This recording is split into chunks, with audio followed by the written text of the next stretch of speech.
Off top, which quarterback led the league in CPOE, completions over expected, in Week 14? Play the music. This is the Domonique Foxworth Show.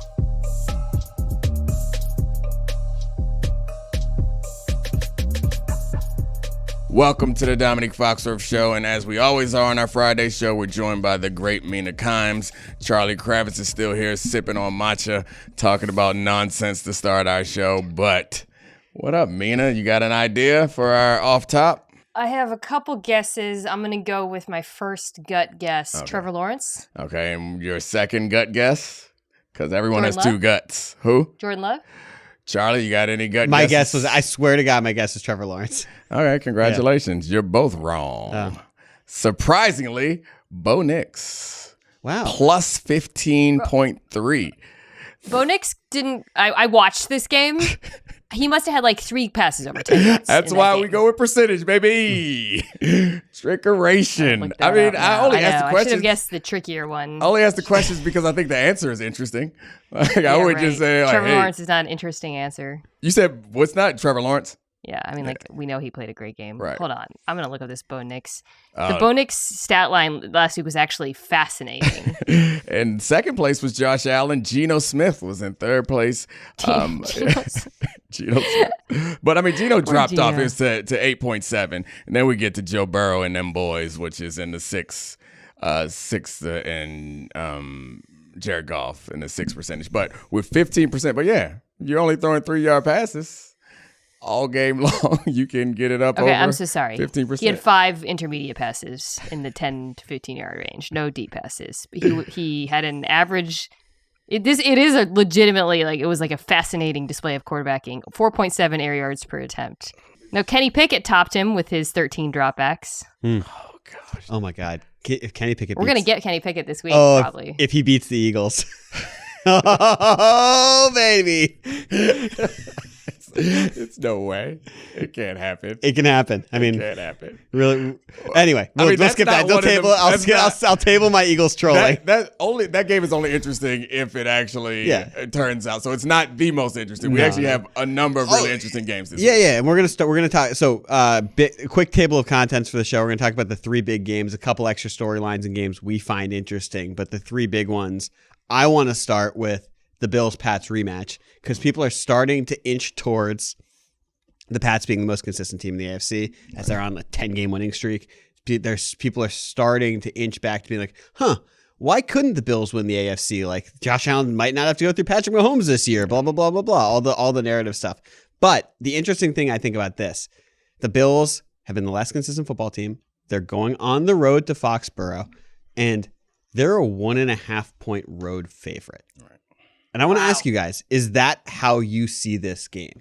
Yeah, absolutely. I mean, it kind of feels like a pick 'em to me. Mm-hmm. Like, I could convince myself that either team could win this game. And my assumption is the road favorite is that as good as Drake Maye has been this season, Josh Allen, like, that's when the teams are pretty close right now, when Josh Allen shows up, like, all of our advanced analytics and analysis and time we spend, eventually we all come down to, like, when there's a player like that out there who's playing the way that he played last week in that snowstorm, we're like, that's the guy. But the problem is, Drake Maye's played just as well. It done just as many freaky things. I rewatched the game. I watched their game last week and then rewatched it last time that they played the Bills. And it felt like there were a number of plays where he just shrugged off D linemen, did the very thing that we only think Josh Allen can do. And it's also the throws that he makes. Yep.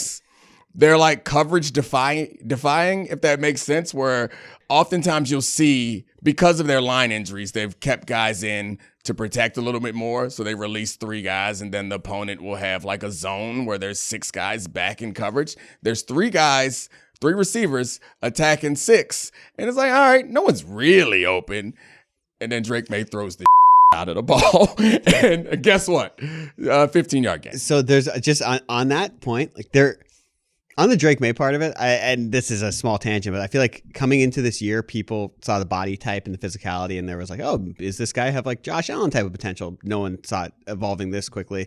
Early in the season, people were like, maybe it's pre-ACL injury Carson Wentz. What you're talking about, the way he like drives the ball or can feather it and like attack these spots, It's a tiny bit of young Aaron Rodgers to it. Like it's like a different arm action for sure, but like the arm confidence in the throws he's making, it feels a little bit young Rodgers-y. We put so much stuff out there for Mina to be annoyed by. Yeah, sorry guys. Which one bothers you the most? I'm a tape guy now.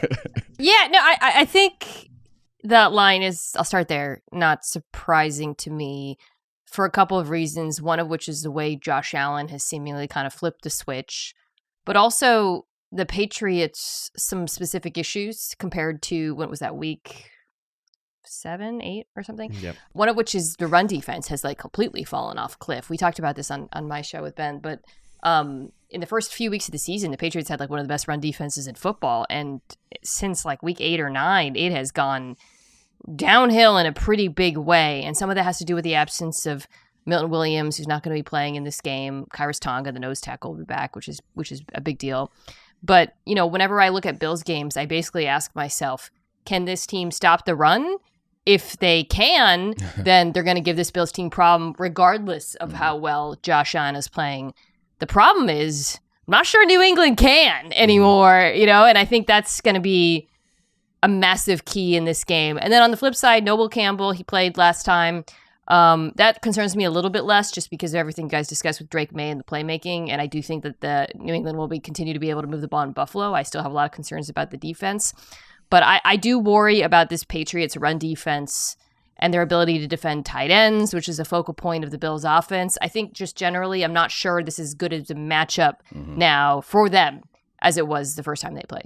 And I would go back. So I think you're right. And it's funny because we don't often think we're going to get shootouts in these cold weather games, but we just had a freezing cold snow game shootout between the Bengals and the Bills. So maybe we'll get another one because I feel the same way when I look at the Patriots' ability to attack. And of course, they don't run the ball nearly as well as the Bills, but that Bills defense is going to give up big plays. And especially when Drake Maye is playing as well as he's played. So I know they don't have the highest end receiver talent with Stephon Diggs, I would argue. I guess Booty has a lot of big plays, but Diggs is still their best receiver, and he's past his prime, I would say. And I'm sure he's motivated to go back again against the Bills because he balled out that last game. He was great. He was doing that bulldog crawl. I thought that was the coolest going. But I'm old, so it's probably not actually that cool. But I don't see the Bills defense as being all that. Yeah.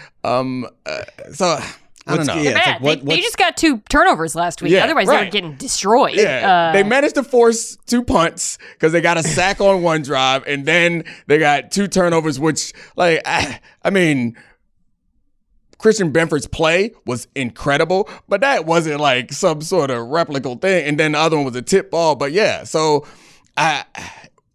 that's why the line is the way the line is, and nobody can really feel confident going either way because I don't see them stopping. I guess if you want to default to one thing, it's easier to run the ball than it is to throw the ball, and the Bills will have success likely running the ball against this Patriots defense, and the Patriots will have to throw the ball in order to, I'm assuming, that Bills defense is so bad at stopping the run. They've gotten better, like the whole Shaq Thompson thing. I don't know. I can't figure it out, which is why 1.5 line seems about right. Yeah, I mean, I'm glad you brought up the turnovers for last week because that was the streak that the Bills had going to the season, that they'd won the turnover battle in X amount of games going into like 2 years prior.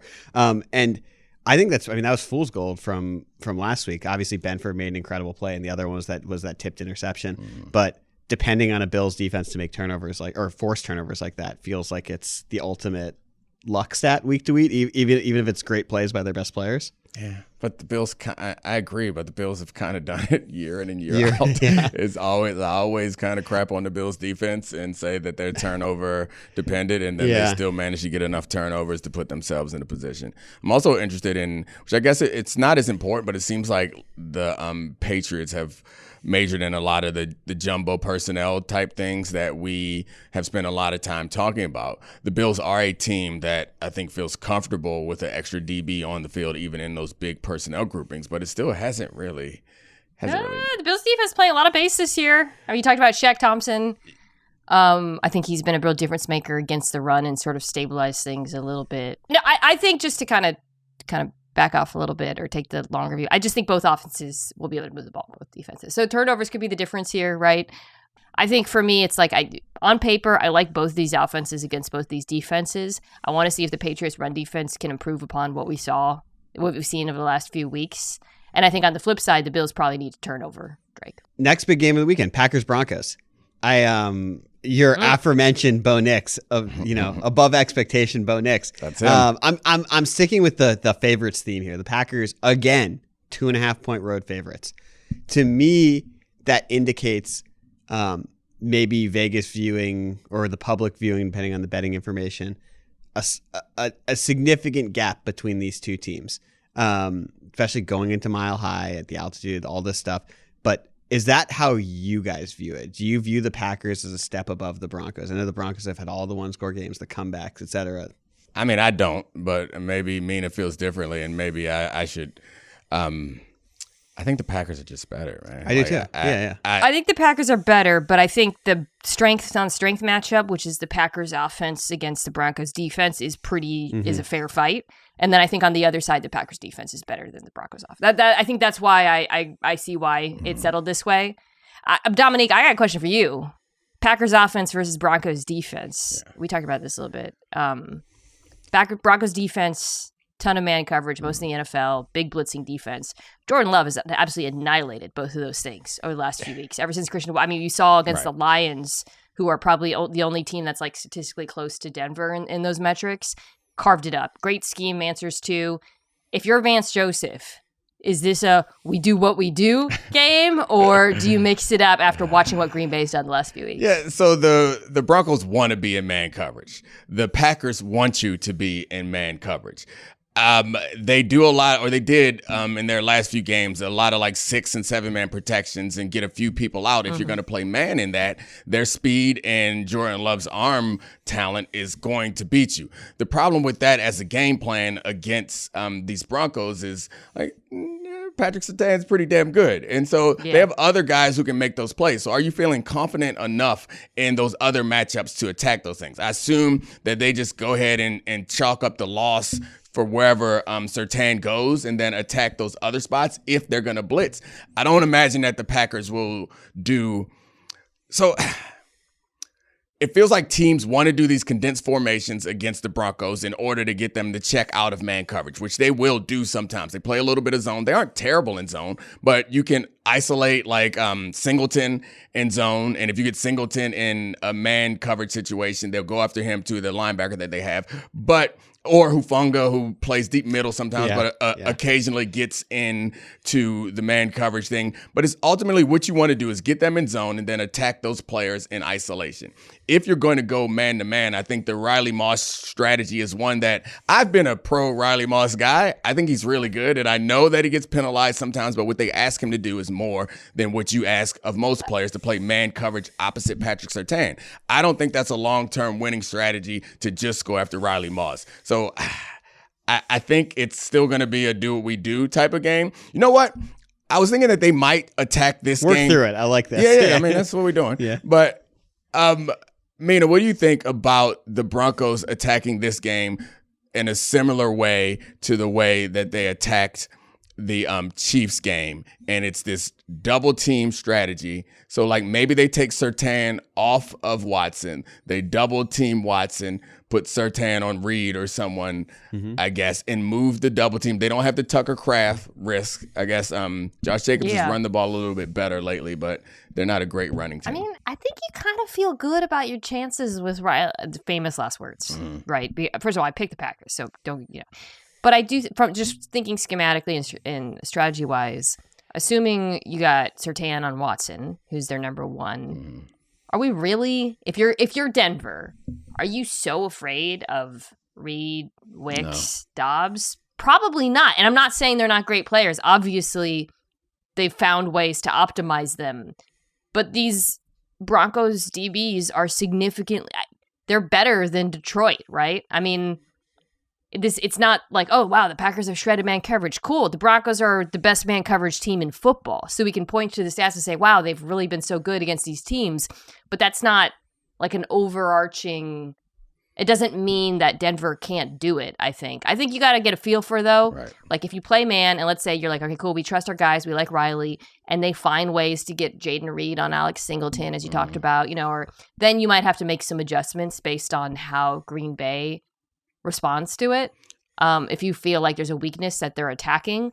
But I think generally you do feel okay about the matchup given your players in the back end. From a Broncos standpoint, I agree with you. From a Broncos standpoint, the one thing that I would be concerned about is, as much as I like Riley Moss and I am on the pro Riley Moss side of this thing, is if we know that he's going to be in man coverage, I think the motion and like route combinations that you can set up, it's just really tough to play man coverage for a whole game. And if you're going to do stacks and bunches and motion across formation, a team that plays man coverage as much as the Broncos do, they do have like experience passing off and switching and protecting those guys. But it's just really hard when the quarterback is on to play man coverage and win down after down. So you have to factor in you're going to lose some. Hopefully you make up for it in sacks or tip balls or occasional wins, but it's a hard way to live no matter how good your corners are.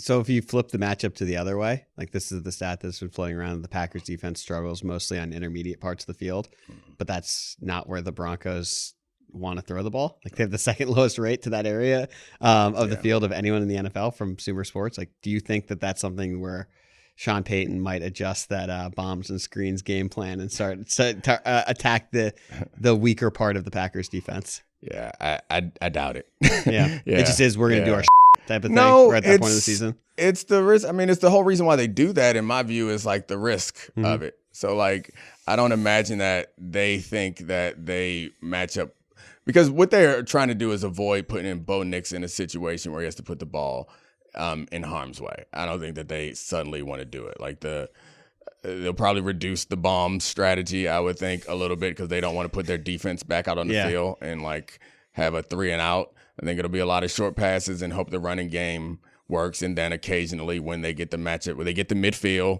they're gonna take some shots. They won't take shots backed up because they don't want to give their defense a bad situation. But my guess is they don't want to get in the red zone and try to operate. I think they'll take shots from the high red. And they'll take shots at the 50 and at the 25. And other than that, they'll just be trying to get first downs and bleed the clock, would be my guess. Yeah, I'll be interested in seeing if Denver can run the ball. Certain teams have been able to go after Packers. Some of that is like structural, just the way they played.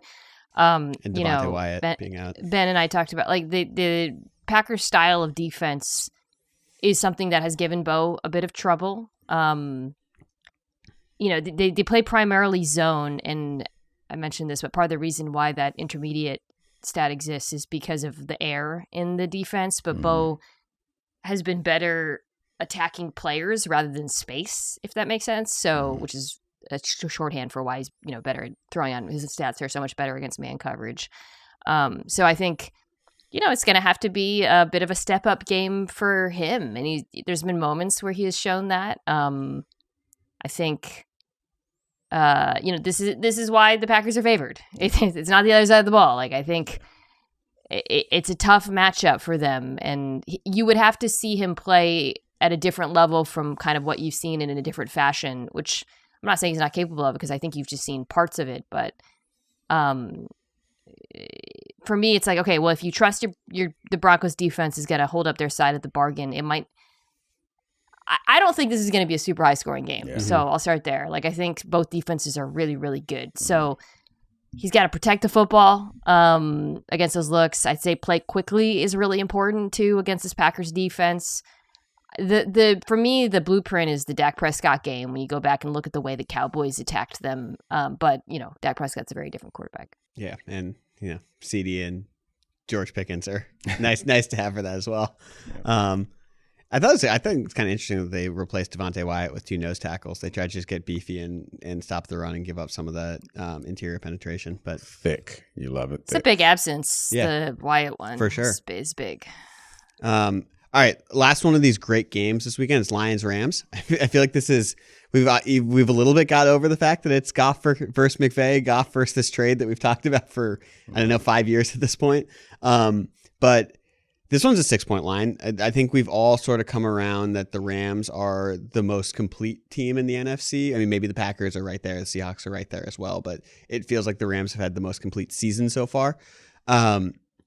On the other side of this, the Lions currently have a 39% chance to make the playoffs. It drops to 30 with this game. So not like eliminated if they lose, but it becomes much more complicated. What I want to ask you guys is, like, if the Lions are to win a game against a team that we think has been better this year, what's the roadmap for that? What's it look like? Yeah, this is not an even matchup in my view for the Lions. I guess it's obviously it's running the ball, but that's the Lions' roadmap to beat just about anyone is run the ball and play action. It's being able to max protect and attack the corners and have explosive plays through the air and hopefully have explosives from Jahmyr Gibbs, like playing man coverage with their secondary, which is what they want to do for the course of this entire game against Matt Stafford is going to set them up to need, in my view, to score a lot more points than I think this offense is likely capable of doing. And so, yeah, the Rams actually have a very good run defense. And the Lions are committed to trying to run the ball, so you might end up in a situation, and you don't want to get in this situation, but you could end up in a situation where you've lost the option to do play action and you have a Jared Goff drop back game. So you're going to need turnovers and big plays early, I think, to keep them in this game. Otherwise, I think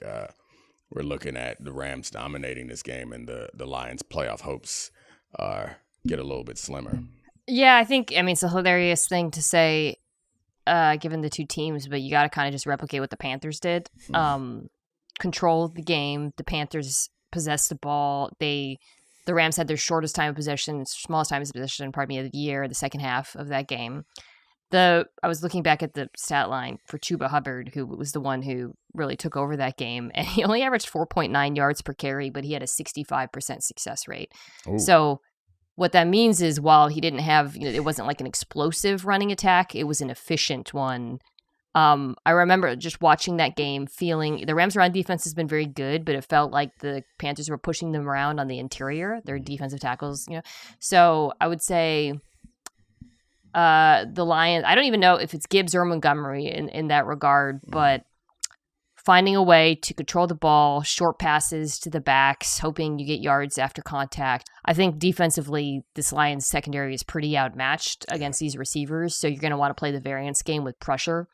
Even if you get killed a few times, it's probably worth it to send heat as they do, just hoping that you can get Stafford on the ground. I was literally, when you mentioned the Panthers, I was like, well, we know that Dan Campbell will have the fourth down aggression. Because I feel like, obviously the Stafford turnovers are a huge part of that game, but also the 2 4th and 4, it was like 30-plus yard touchdowns. He knows he's an underdog. He's got to keep the football. It's like an NCAA tournament game in certain ways, where it's like we have to, raise our risk profile to beat the crazy thing to say about the Lions, by the way. I know, but that's where we're at. Good team. Yeah. They pulled it off against the Cowboys, but I guess the Cowboys were not as good as the hype had us thinking. Not the Rams. Yeah. Oh man, Our Cowboys. Yeah, I miss them. Hopefully they'll come back. Yeah. So moving to a game that's maybe less interesting on the pure football sense, but has a very interesting storyline. Colts Seahawks. Your Seahawks have been one of the best teams in the NFL, but I'm focused on Phillip Rivers coming into this one. You had Zaire Franklin repeating Phillip Rivers' Latin mantra. It feels like that locker room went from down to maybe having a tiny bit of juice, even though they're bringing in this 44-year-old who hasn't played football in 4 years. But let me ask you guys this, and this is I don't want to just go through this isn't going to work. It's going to crash and burn. His old brittle body's going to turn into dust his first time playing football. But rather than bringing a 23-year-old off the street, Phillip Rivers' superpower might be his processing, the fact that he's kept in touch with Steichen. He's allegedly has been coaching this exact offense. Is there a world where you think he could play and look serviceable, even against the Seahawks defense, which is maybe the worst first start to have? No. Against a bad defense, yeah. Mm-hmm. If they were playing the Commanders this week, I'd say, you know what? Yeah. Let's see it. Like when Joe Flacco came in for the Bengals, everyone was like, holy smokes. He's dicing up. Yeah, because you can go by a cerebral quarterback against a bad defense, you can make it work. It's not the Seahawks. Sorry. Yeah. Dominique, go. No. I don't have anything else that's like a breakthrough. This is a sports movie, for the record. Yeah, if it's possible, it's Jonathan Taylor so the way that it works, so last week, the Seahawks had trouble with Kyle Pitts. And over the course of the whole season, if there's tight ends have had success against the Seahawks relative to other teams in the league. Warren, great young tight end. If they're able to run the ball well and Warren is able to exploit whatever issues there are in the Seahawks defense that allows tight ends to have had more success against them than against other teams, then I imagine that that's the case. But no, I don't really it's hard. I'm doing the best I can to contort my mind into thinking that Phillip Rivers, and maybe he does have some success because he's not going to be confused. I imagine the speed of the game is going to take a second to adjust to. The uniqueness of the defense that he's going to see is not something that I think he's accustomed to seeing. And maybe over time he'll get that back. But also, I don't know what physical trait he will rely on, because I think that's often the case is you have something that you can rely on. If it's arm strength, if it's accuracy, athleticism is normally a great thing, especially for young quarterbacks to rely on to get them out of trouble. I don't see what he has because, I guess it's the accuracy, or you would say it's the processing, but I would argue that would be a little bit diminished given that hasn't played. Can I vent about a take? Yes. That I saw, not to straw man this, but I think I saw on For You presented this to me. Somebody, I don't know who it was like, what an indictment of the NFL's development pipeline that they have to call 44-year-old Phillip Rivers. You think the Colts wanted to do this, or you think who are they choosing him over, hypothetically? Yeah. Riley Leonard's hurt. Yep. Riley Leonard would be starting if he wasn't hurt. This is not them choosing him over Riley Leonard, who was, not even like a top half of the draft pick. It's like, where do they think these quarterbacks exist? These hypothetical young, fun quarterbacks that they could develop. There's no one. They literally do not have. The alternative is not Riley Leonard or some young guy, or Anthony Richardson's hurt too. I think half the world seems to not even know that. Yeah. They're like, wow, he's picking over Anthony Richardson can't even play. The only alternative I would think is like Russell Wilson convincing the Giants to cut him. Yeah. And he's old too, so whatever. Yeah. Cam Newton feels insulted also. He would be a person. But I think the important thing to know in this case is there's a few boxes that they want to check, and potential is not one of them. They need someone who, when they bring him into the locker room, will command some amount of respect and give the locker room some level of hope. They need someone who they don't need to teach the offense to. Then when you think about it that way, because this person has to show up and start tomorrow. Yeah, right. So when you think about it that way, it's I'm sure there are a lot of players who are more talented than Phillip Rivers right now on practice squads across the country. But do you trust them? Do you know that when they show up, your team will feel like there's a chance? And do they know the playbook? That really narrows it down quite a bit. And when you say it on its face, it sounds crazy. But when you think about how they arrived at this decision, it sounds less crazy, especially when they've traded away future first-round picks. And this is obviously a year. So they're like, hey, maybe he can show up and not blow the game for us. Because we saw what happened when the Vikings turned to their second young quarterback. It could be real bad, guys. I don't expect Phillip Rivers is not going to have a 5-interception game. Well, that was against the Seahawks too, right? Yeah. So Phillip's not going to have a 5-interception game. He might give up 2 or 3, but his smarts will get him out of throwing 5. Maybe. So if he balls out, franchise tag him? Shut up. That's the only reason you want to talk about this. You've been waiting to say franchise tag him. No. I think it's like everyone wants it to work a little bit. If it works, it's like a sports movie. It'd be fun. It's a 44-year-old guy who's been on the couch for 4 years coaching high school football. It'd be pretty cool to watch him. He's a grandpa. Go talk trash without cussing again. I missed it. Yeah.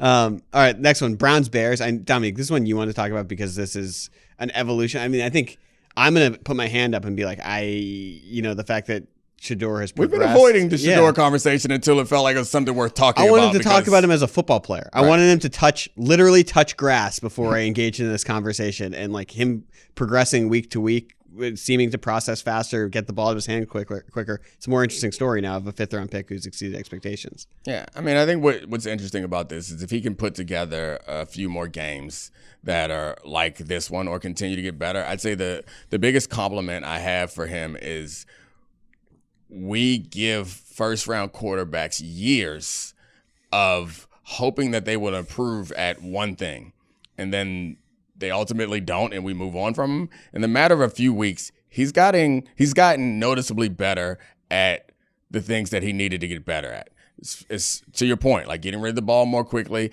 I was really impressed with him, like bailing out of the pocket fewer times, like situations where he would have bailed before, he's stuck in there. So like if he continues to improve, I think ultimately if he plays well, it leads to a very interesting decision that they have to make with 2 first-round picks. But right now, I think I've seen a lot to be encouraged by. Yeah, I think just continuously trying to play faster, play in the pocket, not drift. I like the way I like this about him in college. Attacks the middle of the field. I think he's accurate.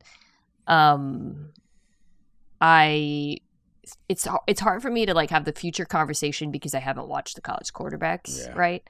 So it's so dependent on that. But the thing about the Browns, too, is like schedule. I mean, this is an incredible opportunity for him. You have the Bears. You know how I feel about that defense. The Bills could give him trouble. Steelers, they can run the ball all over them. It's a really good run game. They can run the ball in Buffalo, too. Yeah. And then the Bengals, who stink. So these are like, this is it, man. I'm not trying to like set the bar or whatever, but this is an incredible opportunity, regardless of what happens next. Yeah. With Cleveland. No, I mean, he will solidify himself as someone who is worth taking a shot on if he stays with Cleveland or not. Well, this is the conversation. He wasn't a first-round pick, so they don't have the 5th-year option. Like, it's a whole different situation. You have to figure it out pretty quickly. What did you guys think of the Joe Burrow comments that have gone sort of viral? Like, Florio wrote about them. It was on his 29th birthday. He said he has to have fun playing football to continue. Did you view that as like the Andrew Luck style premonition, or is it something closer to his frustrations in Cincinnati? Because we had the comments before Thanksgiving also where he said, I believe, I used to just watch Stafford throw for 300 yards and 3 touchdowns to Megatron and then lose, and it felt like a shot at the Bengals that he's doing the same thing with Chase. I have a take on this because we did this on First Take, and it turned into, Dan and RC were like, these are the teams that should pick up the phone and call the Bengals. Right? First of all, I don't think it boggles my mind that the Bengals would even entertain this idea. Especially at this point, maybe like if he was to actually push for it, whatever. He's been hurt so much. Yeah. Like when I was listening to him, I wasn't hearing a guy who was like, the organization needs to change. We got to do this and whatever. And that's a whole other conversation about the decisions they made in the front office and whatnot, and the role that Joe Burrow has played in some of those decisions, quite frankly. I just think getting hurt and having your seasons end year after year sucks. Mm-hmm. Like, and Andrew Luck, who gets brought up, he didn't quit football because of the team or the prospects. He was tired of having his body destroyed. And I don't know. I just thought watching him, like, maybe he's just speaking about from that standpoint of like having to rehab and come back and all of that year after year. Like, that sucks, dude. Like, I don't know. That's just, I just feel like I don't want to jump to conclusions about what it means from a team perspective based on just the way he acted that moment. Yeah. I mean, the frustration is obviously there. And I imagine that at some point he'll put a finer point on his feelings probably in the offseason. But I could also imagine that he doesn't have a fine point on it right now. Is that ultimately like his career has felt like somewhat disappointing and frustrating, or not disappointing, somewhat frustrating. And that's probably what he's expressing. And maybe at some point he'll be able to look through it and say like, it's because my body has failed me, or it's because this team, no matter what. And I'll defend him pushing for paying T. Higgins because all that aside, y'all should be able to put together a respectable defense. Like that. So like, I know some people would jump on his back and say, well, defense can't be good because you made us pay T. Higgins. Like, nah, defense ain't good because y'all haven't drafted or schemed well in a long time. So my guess is that if you hooked him up to a lie detector, he wouldn't be able to honestly tell you exactly why. It's just how you feel, right? And maybe he'll pick through it, and maybe he'll go full Carson Palmer and be like, well, I just won't show up unless you trade me at some point. Then we can have all the first take debates we want about who should call, who should pick up the phone. Until then, I'll do it. Oh, gosh. I'll do it. By the way, that was one of Burrow's complaints, being like about being like, figure out the cap. The Rams and the Eagles don't have issues doing this. Don't have figuring out. It wasn't just like pay my guys. It was like use void years, be an adult organization, balance us the right way. But speaking of the Rams, Stafford retires on top this offseason. They have an extra top 10 pick from the Falcons that trade the 2 picks this year and a pick next year. I gotta. No, I mean, I don't even want to entertain it. It's stupid. I mean, I don't know. It's not that stupid. Just a little trip to Cabo with McVay and Burrow. You couldn't see that? You couldn't see if TMZ picking that up? Absolutely. And I'm sure that the Rams would be.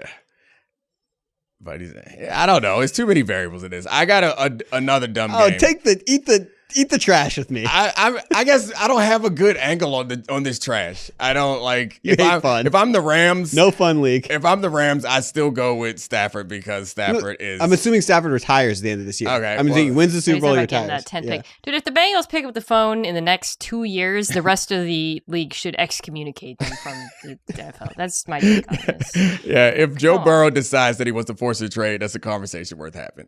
I want to do something slightly different. I love this. Yeah, I know what you're going for. Yeah, I want to do another game that is most certainly going to annoy Mina, but not nearly as much as not going to annoy me. That draft game. What if we could combine teams as long as they play in the same states? Who would win the Super Bowl if you could have a state team? And so these are the rules. The rules that I've come up. Niners. No. Hold on. It's not players. It's not players. Hold on. Here are the rules. Here are the rules. Hold on, player. I've been thinking a lot about this, Pete. It's a great idea. Okay, all right. Sorry, I thought it was an obvious answer. It's like a draft, or it's like a fantasy situation in that you get a whole defense, you get a whole offense, you get to separate out quarterback and whole coaching staff. So that's the way that you build the team. That puts you in a situation where California doesn't have the advantage that you think because they have 3 teams. No, I hear you. Yeah. How many teams are even in this? I can give you the teams that are in this discussion. I'll go slowly so you can actually. So I'm not just going to rattle them off.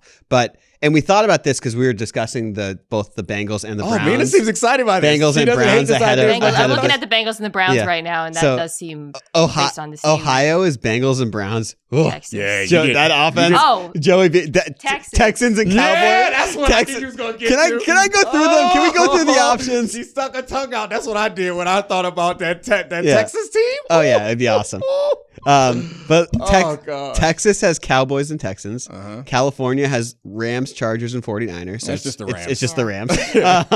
Florida has the Jaguars and the Dolphins, which is just whatever. Yeah, no thanks. Pennsylvania has the Eagles and the Steelers, who were once a combined football team called the Steagles. That would have been good. Yeah, during World War II. Nobody wants the Steelers. New Jersey is the Jets and the Giants. We're not putting them with the Buffalo. They play, city you play in or state you play in. And then Maryland is the Commanders and the Ravens, since the Ravens play in Landover. And that team is just the Ravens. Yeah, it's just the Ravens. It's just the Ravens. Here's the question here is whether the Bengals offense, Browns defense would beat the Cowboys offense, Texans defense. Yep. And you said you can pick a coach from either team? Coaching matters. Coaching matters, yeah. You get the whole staff from the team. Okay. And I assume that we're going to keep Dak with the Cowboys offense unless you think CJ Stroud is worth considering. No, I'm keeping the you can take a quarterback. Yeah, you can. No, I'm keeping Dak. Yeah, me too. Keeping Dak. You're taking the whole Bengals offense. You're taking the whole. And obviously, it's Cowboys coaching staff. Right? I was about to say, are you going to take it over D'Amico's staff? No. Whoa, I'm sorry. For whatever reason, I was thinking of Zach Taylor. No. I'm taking the Cowboys coaching staff actually, and that's not D'Amico Ryans is a better head coach, but I don't want that offense to be separated from their offense. Yeah. Good point. Schottenheimer's a good coaching coach. Staff. It's kind of fun. It's true, but I want D'Amico. Yeah, no. I thought it was an interesting discussion. Yeah. Can I have a sub? Hold on, Mina was breaking it down for us. All right, so what's the question? I'm taking Texas. Yeah, I'm taking Texas too. I think I'm just for the quarterback. I'm taking Myles Garrett and Joe Burrow, but we're going to be at a coaching deficiency compared to that other. But I'm that's the quarterback's a huge part of that. But I got to ask you. So say you were the Steagles. Say you were the Eagles and the Steelers combined. You're obviously taking the Eagles offense and probably the Eagles defense talent wise. Are you obviously taking the Eagles offense? Are we? Well, I was gonna say, are you taking the Eagles offense if you can replace them with Aaron Rodgers? Yeah, that's the rules. Which quarterback are you taking from the state of Pennsylvania? You can take the whole offense. Aaron Rodgers. I'm not taking Aaron Rodgers over Jalen. Swap out the quarterback. Yeah, I think. Just because we're coming off of one good Aaron Rodgers game, please. Against a team Please, I beg you to have a memory of more than a week. Yeah, against a team I that beg you to get any remember pressure. things we've seen I don't. over the last... I don't. That's not how my brain works. Although we did have 5 turnovers, 2 in one play, which was amazing. Yeah. It's so funny that the way that people read that stat was just because they gave up. They just stopped looking. AJ Brown is going to be so pissed no matter what. The quotes, the passive aggressive quotes are just going to be completely different that piss him off. Man. I just want to see that Texas team. All right. Yeah, I think we got to take the Texas team. They beat everybody. I'm taking Ohio. But I mean, we left. So the Rams, just California. There's nothing. I wouldn't take anything from any of those other teams. I guess maybe I'd consider the coaching staff of the 49ers, but McVay's staff is pretty great. Yeah. I mean, Shanahan and Saleh, like Shanahan could easily win Coach of the Year this year. He's an incredible coach with all the injuries they've had. I was just teeing you up to make fun of his playoff decision making because that's all. That's totally fair. Thought you wanted to make fun you of. taking Sirianni or Tomlin? No, I'm taking Sirianni and the happiness bunny. Yeah, the positivity. The positivity bunny got kicked out. It's so funny. The positivity bunny making it 4 days. Had they won that game, they would have sold so much merch around that bunny. It You would have think- been a whole thing. Do you think the bunny was ironic? Because if it was done ironically, I'm with it. I don't think it matters because they lost. It probably was ironic, and then they thought it'd be funny. I was just Sirianni was walking around pregame while we were on NFL Live on Monday. They all were. Howie was walking around. Can I say something about Big Dom? That man has so much aura. Like, I know that not everybody loves him and the shtick and the Eagles and You whatever, but I felt it. He is riveting. And when he walks around, the world moves like it notices. What do you mean by He that? commanded more know interest exactly than what you mean. Sirianni or Howie who were walking around. I saw more people like, Big Dom. And he just he walks around like he owns the place. It's I'm like, God, I'd kill for an ounce of that man's confidence. You've never been around somebody who just has a commanding presence? Where you just show up and they don't have to say anything, they don't do anything, they just draw attention just by being there. Yeah. I definitely have. I was on Radio Row when Cam Newton was just walking laps. Cam Newton, speaking of, Cam Newton definitely. But He has Cam, aura too. Yeah. Cam has the outfits in the size too. Big Dom is not shaped in a He's way. enormous. He's enormous. Who did he go? It was Drake. Was it Dre Greenlaw? Who was his? Yeah, who was Drake his Greenlaw beef was with? the one he got a fight with. Yeah. And that is I all forgot right. about That counts. All right. Is it time for Mina to be penalized for skipping our show? Didn't we already do that last week? We penalized. Wasn't I on last week? Yeah, Mina was on last week and made a pick. She had the Oh no, penalty. I am penalized because I skipped Mina's show this week. I'm sorry, Mina. You did skip my show. So It's okay. Who did I pick last week? Yeah, we'll give you a win. just Mina for that. this is a tough scene for you, Mina. You picked the Browns last week and we picked the Broncos. You actually took a loss. And I guess if we're giving ourselves a loss, we're tied again in Survivor. Yeah, we deserve a loss because I skipped Mina's show and I didn't tell her. Those are until the last rules. minute. Those are I'm the rules. sorry. All right. But we make the rules, so you only get one loss instead of two. Nice, yeah. So we're tied going into week 15. Whoop, whoop. I'm not going to do the thing where Going down the wire. I'm not going to do the thing where I rattle off the teams. Just pick teams, and I will tell you if you picked them. All right. Can we take let's see, Broncos over the Falcons? I feel like not Broncos over the Falcons, the Bucks over the Falcons. We could take that. So you'll be listening to this on Friday. That game has already happened. Yeah, I know, but sure. We can do. I'm not even sure I like that. The Bucks are so banged up. Yeah. Eagles. I don't trust the Falcons. The Eagles over the Raiders. I believe we've picked. Yeah, I'm the sure Eagles. we picked all the really good teams. Texans. We picked over. Wow, we haven't picked the Eagles. Oh, really? Yeah. Oh, yeah. Give me Eagles over Raiders then. That's easy. Coming off a 3-game losing streak. Stop it, Jalen Charlie. Hurts was tush last week. Stop it, Charlie. You sure? Have I taken the Niners? No. Okay, I'll take the Niners. We've worked together for too long Titans. because your thinking sound gets on my nerves. Like a married couple. It's just like, I know what you're thinking. You go, like, up, just read. So mean. I'm sorry, You don't have to take that. You have to take that from him. We love each other. We love each other. I know I can't do what Domonique does. I have respect for that. And Charlie knows that I'm hungry and I really love him. I'm just sorry. I got to go eat. Hungry too. He's mad because I have aura. He does. He has a presence. Thank you, Mina. You're the best. I appreciate it, but We should do an Aura Power Rankings of ESPN. I'm down. Who's the number one? Let's just real quick. Cam Newton, if is he a full employee or does that not count? Because I feel like Cam Newton shows up. Of course. Doesn't count. I mean, the question is, if these people weren't celebrities, would it be different? Because Stephen A. definitely has a presence, but Marcus Spears. I was going to say Spears. Yeah. Everyone loves Spears. Yeah, he's my guy. He walks around and you kind of feel... We're best friends. like You know him. that? Yeah. We just decided like a month ago. I'm hurt by that. He calls me his best friend all the time. I hate that. I'm hurt by that from you. No, I didn't mean it. Obviously, I was just joking. That we're both offended. You offended both. Mina's my best friend. I think it might be a basketball player though. Like there has to be because basketball players have the most aura. I think they're the tallest. So aura is just about height now. I mean, it's physical presence if that's how we're describing the Dom part of it. I appreciate that Mina threw some goofiness in our show because I always feel like Mina doesn't like when we're goofy. She just wants to do serious football talk. But this dumb aura conversation was Mina's fault. Yeah. I'll have you know. Well, have you been around a celebrity that like you were like, wow, that person has like serious gravitas? You like all of them. Yeah. Michael B. Jordan, I feel like I rode next to him on an airplane one time and was like, we were friends for like a week. And then What? Yeah, so have you heard this story? We exchanged numbers, and like for a series of few months, we would talk, and then we had no reason to talk anymore. And this was when I worked for basketball. This was NBA All-Star. Oh, so this is before you were on TV. Yeah. I was working at basketball, and we exchanged numbers, and we were like talking for a few months, and then of course, two guys will have anything to talk about for a series of a long time, and then Black Panther came out, and I was like, "Hey, congratulations!" It's crickets. Nothing. And then I ain't heard back from him since. Yeah.